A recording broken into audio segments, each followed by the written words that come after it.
High, আমি অর্পিতা। আজকে আমি রান্না করব ভেটকি মাছের ঝাল। তার জন্য প্রথমে মাছগুলোকে ভালো করে ওয়াশ করে নিলাম, তারপর নুন হলুদ মাখিয়ে নিলাম।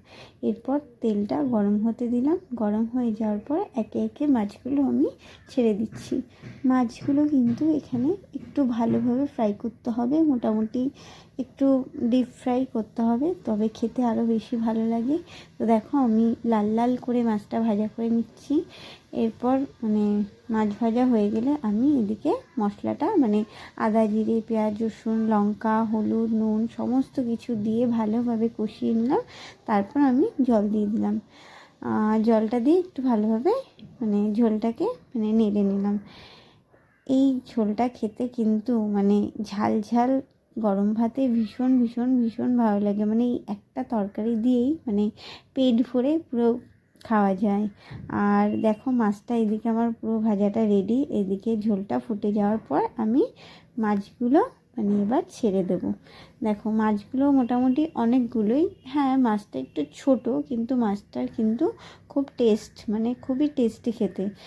বেশি বড় না, জাস্ট অনেকটাই ছোট মাছটা সাইজে, কিন্তু খেতে কিন্তু খুবই ভালো। তোমরাও এরকম বাড়িতে রান্না করতে পারো। ছোটো ভেটকিগুলোও কিন্তু খেতে খুব ভালো লাগে। আর ছোটো মাছ খাওয়াই আমাদের ভালো, বেশি বড় মাছ না খাওয়াই শরীরের পক্ষে ভালো না। যত পারবে ছোট ওজনের মাছ খাবে। তো দেখো, ওদিকে ঝোলটা আমার প্রায় হয়েই আসছে, আর একটু ফুটলেই হয়ে যাবে।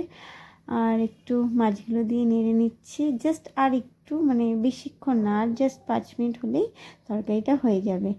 আমি একটু করতে দিয়ে দিলাম। তো কারা কারা এরকম ভেটকি মাছের তরকারি খেতে ভালোবাসো বা ভেটকি মাছের বিভিন্ন রেসিপি খেতে ভালোবাসো? আমার কিন্তু ভেটকি মাছটা ভীষণ ভীষণ ভালো লাগে। হ্যাঁ, নামানোর আগে কিন্তু গরম মশলাটা অবশ্যই দিতে হবে।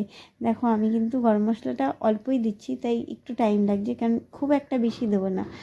ভেটকি মাছ তো এমনিই খেতে ভালো, তো খুব একটা গরম মশলা লাগবে না, অল্পই দিলাম।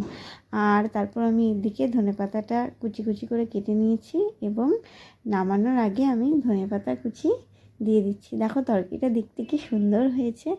আমার তো ভীষণ ভালো লাগে এরকম খেতে। গরম গরম ভাতে খাওয়ার মজাই আলাদা। আমার গরম গরম খাবার খেতে ভীষণ ভালো লাগে। ঠান্ডা হয়ে গেলে ঠিক ভালো লাগে না, ঠিক মজা আসে না খেতে।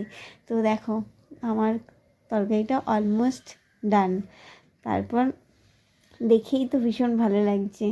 তো খেতে কতটা টেস্টি হবে জাস্ট ইমাজিন করো। তো দেখো, এখানে আমার তরকারিটা পুরোপুরি রেডি, আর আমি থালাটাও সাজিয়ে নিয়েছি।